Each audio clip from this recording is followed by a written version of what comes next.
Yeah. Yep, okay, we're away. So, just going to go off the note. Let's start with a review of last year's operations. Last year was a little bit mooted, but we did have some activity. There are some people who do have silver now, and we've been doing some basic exchanges with them. One person we've done some exchanges with Annette. We've paid her in silver for some of the products from her shop, and some of those products have been outsourced to other people in the group who've paid me in silver, and I've been able to pay Annette in silver. So that's one of the things. We've done exchanges with chicken pellets. So I've paid a person for chicken pellets in silver. They've given me the pellets. I've on-sold those, and they've been made available to people who have subsequently paid me in silver. And I've made a small margin on those. So a few minor products have actually started circulating for silver in that way. I've also had a presence at when was it? It was earlier this year, at the permaculture fair at Big Swamp. And spoken to a number of people, in addition to just basically getting the message out there on Facebook and to a number of different one-on-one meetings with various people explaining what this concept is. And I'm sure you're all curious about the concept. It wouldn't be here if you weren't. What I wanted to go through first was to talk about how and why a metallic system works, or how and why a metallic system of exchange actually works. And that'll lead into a number of other topics. Very importantly, the why would you want to do that? Because the dollar works quite well, doesn't it? I don't think it actually does, but also how, the mechanics of how a system actually works in metallic money. This is something that I think the knowledge of which has been lost mainly to the great majority of people. I keep going back to the fact that we actually used to exist on a metallic system in Australia, and dollars weren't actually a thing. So how did we actually make things happen when we didn't have any dollars? Or if we don't think that the dollar is a good system to work under, how we could actually make things work. And I wanted to work through the example of a very simple example of an isolated island. And I've posted this up onto Facebook already, but it explains quite well how human exchange actually works and what is possible with human exchange and the various philosophies that can be involved in it. So if you've got an isolated island and one person washes up on the shore and has to exist on that island, that person it's pretty obvious what that person will do. They will make take action to provide food, water, shelter, hopefully fuel in the form of wood usually, to survive. But they are limited in what they can actually do to their own capability. They may survive, they may not. And that's probably something that I would consider to the idea of being self-sufficient, which is great. We can exist without having anybody else have input into our operations or our life, but it's limited in what we can actually do. If we introduce a second person to the idea of an island, there's various ways that those people can interact or not on that island. They could actually have their enclaves. They could say, well, you live over there and I'll live over here, and we're not going to interact. They could also have the example where one says, well, look, I'm going to dominate you and I'm going to make you go out and get the food and bring it back to me. And if you don't, I'm going to do bad things to you. That is a hypothetical example, but I don't think it's actually very likely on an island example, but it could actually happen. But what's more likely to happen is that the two people will actually interact with each other and they say, hey, look, we've actually got this problem. We actually will be better off if we actually cooperate here. And, the example that I give is well, I call them Robinson Crusoe and Friday. So Robinson and Crusoe will actually cooperate and make a plan, and they will say, well, look, Robinson will go out, they make an agreement. Robinson will go out and catch the fish, and Friday will plant the corn. And at the end of that, they'll come back and actually, when that process has been completed, they will come back and they will exchange the fish for the corn, and they'll both have more fish and more corn than what they otherwise would have had if they had gone and done it themselves. If it grows well. Yeah, desert island, or it could be coconuts, or it could be, you know, anything else. So that's like a very basic sort of an example of what can happen. But the key point is that it's people cooperate to produce things. They cooperate voluntarily to produce things. Right? And it's that advanced planning and cooperation that leads to the production. What they don't do is stick to their enclaves. Friday produces the corn, and Robinson goes out and fishes. And then they come back and say, hey, would you like some corn or would you like some fish? Friday might say, well, look, I actually didn't want corn. I want potatoes. Or I'm allergic to corn. I want beans. Or I want whatever else that he actually wanted. And Crusoe might say, well, look, I didn't actually want what you're producing for me. So, or they could say, well, look, yeah, okay, that's okay. I'll give you the corn and you give me the fish. It's more of a chance thing. It's the cooperation that's involved in that process that allows production to come into being, new production to come into being that would otherwise not exist, and then be exchanged, which is a process of producing abundance. So it's cooperation that is key to production and or independent production and subsequent exchange, which leads to the concept of a bill of exchange, which I will talk about, which is integral to what I'm proposing to the people in this room. If you then take the example of two people on an island and then introduce a third person, it starts to get a little bit more complex. But if you introduce a third person into the island, you've now got A, B and C on the island. C's just washed up. There's a number of ways that actually could plan out. C could go to A and B and go, hey, you're going use some sort of force on A and B, A and or B, to say, hey, look, you go out and get the fish, and you're going to get the corn, and you're going to bring it back to me, and I'm going to consume that. Or he could say to A or B, well, look, I'm going to lock you in your part of the island, and I'm going to harvest what you're going to produce. He could dominate A and B. He could also go and develop a bureaucracy to collect the corn and the fish from A and B, and then redistribute it to A and B. Right? If you see a little bit of what I'm starting to get onto here, that is one way that a three-person island could actually start to develop, And I think if we had that example, A and B might have a little bit to say about that. And may or may not cooperate with C or submit to C's demands.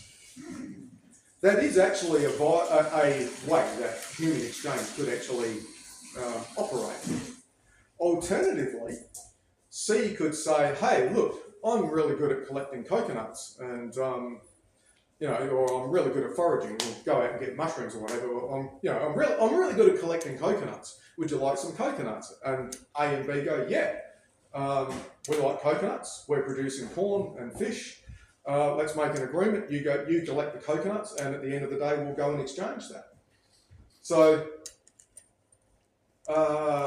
there are two ways that human beings can really interact with each other. Either by force and or fraud, or by voluntary cooperation.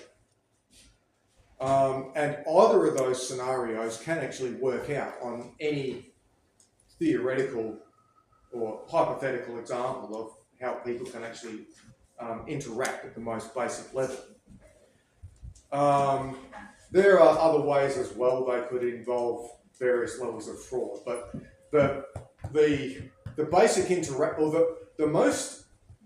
what I think is the most productive interaction is for A, B, and C to cooperate and then share in the bounty that they actually produce. And this is the basis of what I'm proposing to you guys.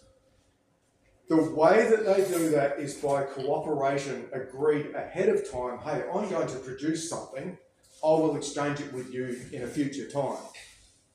And it's that is the basis of the bill of exchange. If A, B, and C are all going out there and saying, hey, look, they have agreements amongst each other that I'm going to produce A, B, and C.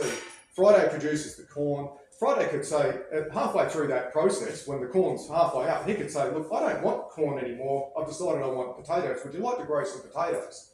Or he might exchange the corn ahead of time, the corn that is about to be produced ahead of time with the third person on the island, who then swaps and then back and forth, and they can. It's a more efficient way of being able to achieve the end goal, taking into account changes in circumstances and things like this. But it's based on cooperation and commitments to cooperate and produce things of value that people actually want. This concept goes into a whole lot more detail, which we don't have time for, or won't have time for today. But I want to make an offer that, look, let's extend this conversation at a future point in time. Do you see what I'm actually saying about how we can actually cooperate, or we can do things by force? Right. So I wanted to raise the topic of, well, why, Michael, are you saying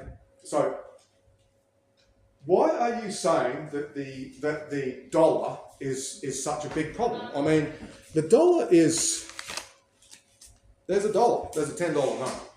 Why is that such a problem? I mean, we can go and say to the guy who's producing the corn, look, you produce some corn, and in 90 days or 120 days, I'll give you some dollars. And then you can use the dollar to go down to the sugar, you can go to Crusoe and buy your fish with him. That solved the problem, has it not? And I wanted to go through, I looked online at, it sort of goes into the concept of what a banknote is and a banknote is not. I say that the Australian dollar is actually not a payment. It is not a payment. It is actually a fraudulent, it is a counterfeit payment. Let's say, for example, Friday agrees with Crusoe, I'm going to go out and I'm going to produce some corn for you. And Crusoe goes, yep, no worries. 120 days passes. The corn's ready. Friday delivers the corn to Crusoe, and Crusoe says, well, I will give you an IOU. Has Crusoe paid for the corn? Has a fair exchange actually taken place? Doesn't sound like it to me. It's a promise to pay. It's a promise to pay, but is it the actual payment?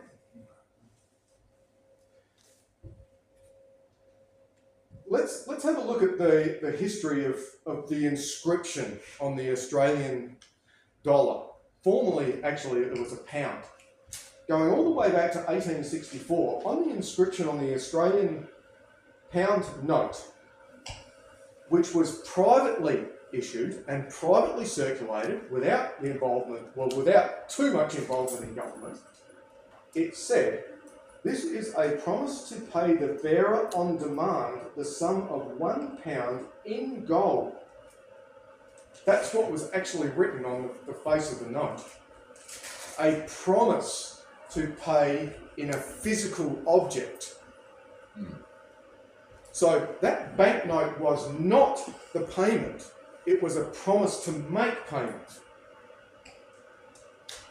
Right, that was 1864. In 1930, between 1913 to 1933, the Australian pound note said, "This is a promise to pay the bearer £1 in gold coin on demand."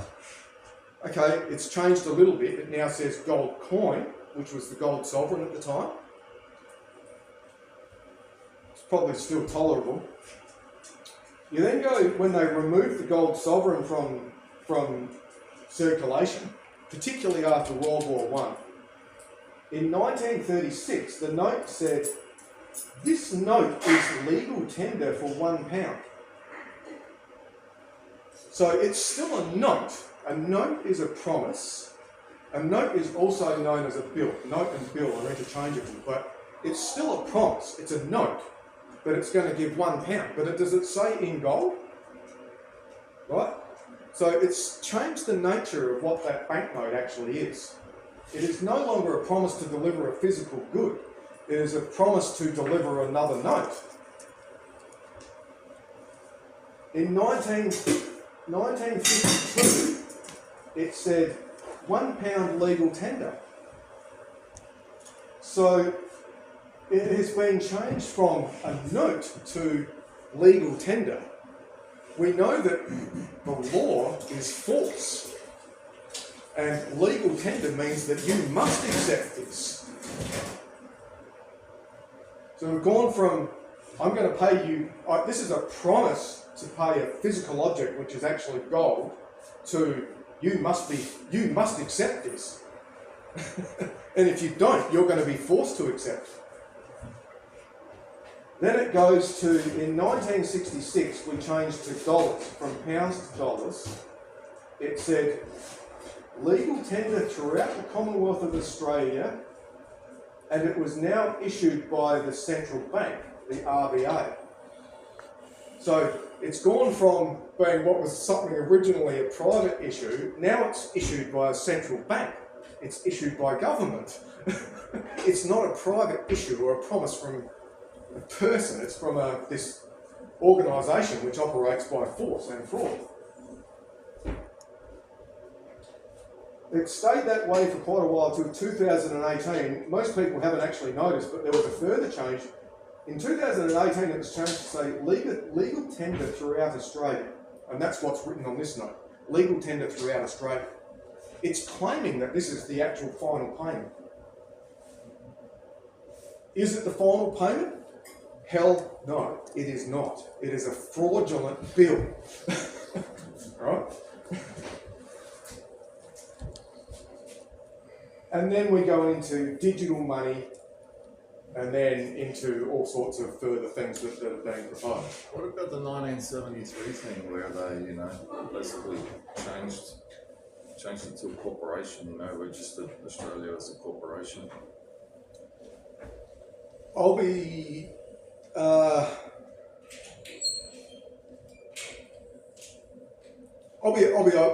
totally upfront with you. I don't subscribe to that concept that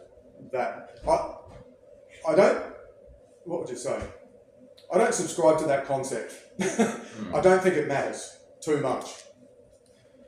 What I do think matters is the fact that this is a fraudulent financial instrument, and that it is imposed on us through force by government. Physical force. That is the real issue here.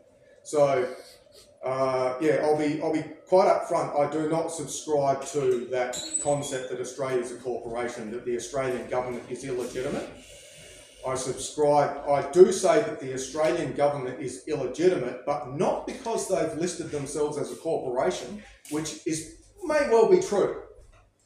Even if it were true, the central problem with government is that it is morally illegitimate because it imposes itself on us by force and also by fraud. And I'm saying there are many problems with this dollar, because the acceptance of the dollar throughout the community empowers that force. So this is a different way of viewing things, and yeah, we can talk about that at some other time. But I'm not saying that's necessarily true or false. I'm just saying that, hey, I think there's a bigger issue at play here, a much deeper issue at play. So that's a bit of a background on the Australian dollar. But what I want to do is work with people of like mind to create our own currency. Our own currency. Like Bitcoin. Well, that's another topic again. But No, that's all right. It'll be all right. Yeah, Don't worry. no, you do. There are lots of other currencies, things that are claimed to be currencies that actually circulate. Is Bitcoin a promise? No, it is not. Does it deliver a physical? Does it promise to deliver a physical commodity? No, it does not. Therefore, it is not a very good currency in my opinion.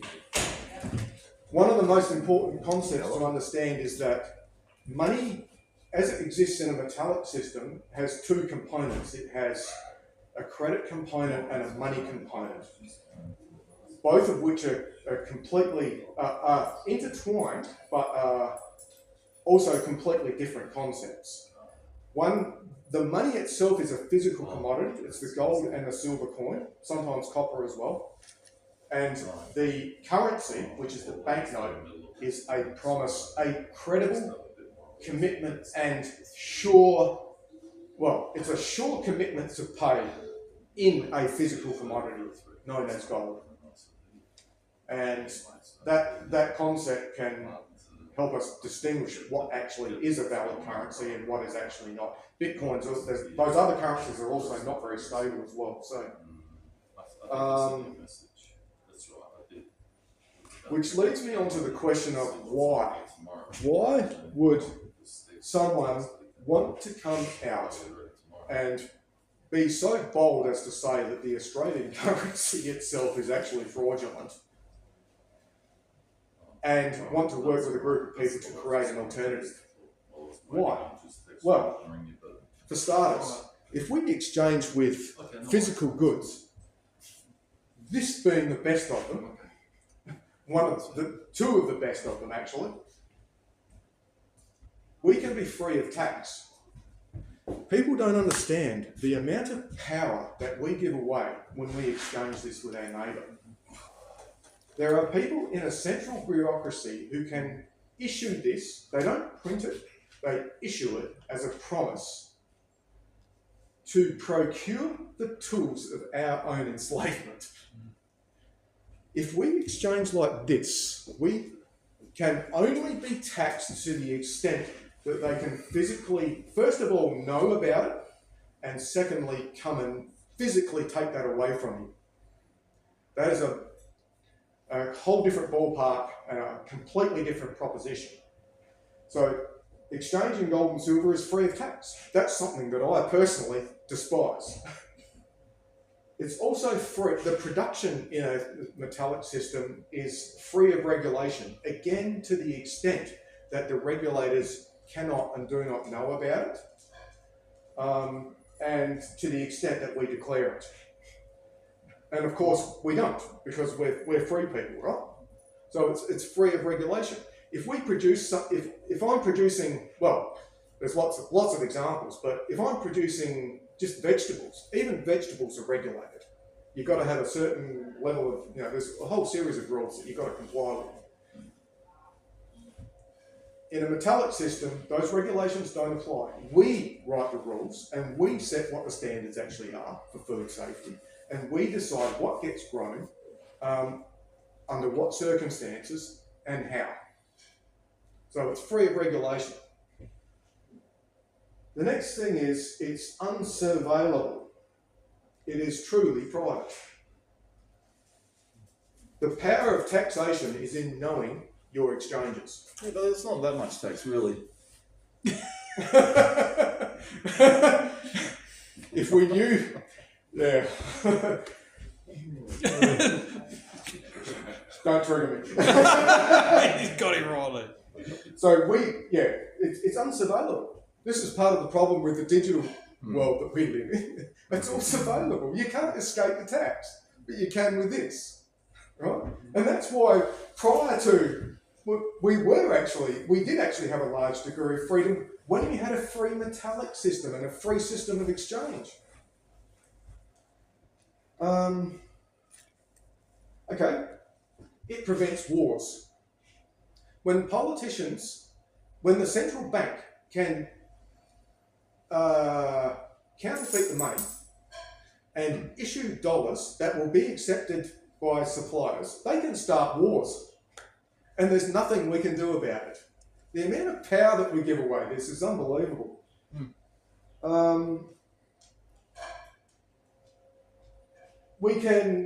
There's no profligate spending, right? Just spending on boondoggles and just wastage, the complete, what do you call it? What's the word for it? Squandering of money.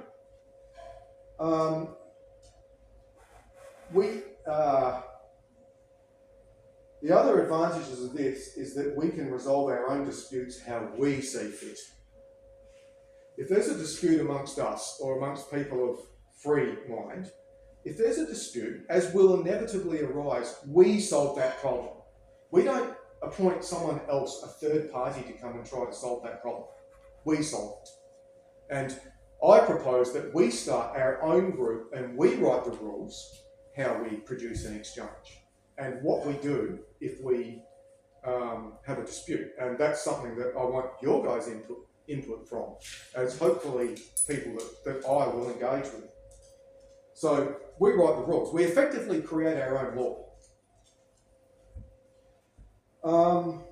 It disempowers government to the extent that we do this, and that is the extent that we disempower government and the bureaucracy that it depends on. It is truly parallel, it is truly independent. There is zero involvement with government. It is consensual, in other words, voluntary, not forced. I think that's a better way. It's just a better way to interact with your fellow human beings. Hey, would you like to do this? No, I would not. Okay. Right. Instead of the forceful way to do it, which is the way that we do it with government. It is productive, but not speculative. The dollar is incredibly speculative and involves a large element of gambling. Whereas producing something and exchanging it is the lowest risk activity you can actually have. It's the lowest risk activity in the economic world. So it's productive and not speculative. It returns power to the producer and to the consumer.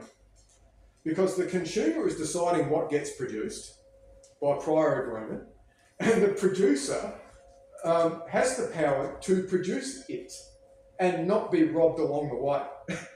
Right?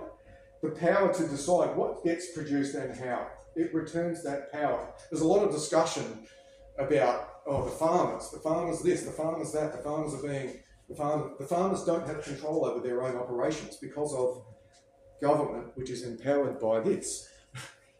Right? So it takes that power away and returns the power to the producer, which is us. And there's also the obvious advantage that gold and silver hold their value. The dollar does not. It's designed to go down. You can go onto the Federal Reserve website and it will tell you there that their stated policy is to make the dollar go down 2% every year. That's not stable, and it's way more unstable than that. These things are stable because they are not a promise. They are a physical good. And they are also the best physical good that's available for performing exchanges. They are the most, of all the physical goods on the face of the planet, these gold and silver are the two most stable by virtue of their economic properties. So, there are some of the advantages of that. The disadvantage of doing it this way is you get to decline the benefits of government. You no longer have access to the privileges of government. So you do not have government who can tell your neighbour to stay out of the market. So you actually need to have, you are in some ways competing against your neighbour, whereas government people love government to exclude certain players from the market. No, this is. There are a lot of advantages to having your neighbour being governed, because you can exclude him from being your competitor. Government will beat the shit out of him if he doesn't do it the way that they say that it should be done, and that gives you a competitive advantage. Yeah, but theoretically, we're the ones that the government's beating the shit out of. Well, this is how government does work. Oh, yeah. So government is the C on the island. C goes to A and says, "Hey, would you like me to go over to B, rob B, and give it to you?" A goes, "Yep, no worries." C goes to B and says, "Hey." C goes to B and says, "Hey, if I rob A and give money to you, will you accept it?" He goes, "Yep, no worries. And I'll take my cut, by the way." So C is going to A and B, robbing both of them, but giving some of that back to both of them. But that's happening across the community. But there are advantages to that, because you don't have to work. You don't have to produce anything. You can just sit there and take in the proceeds.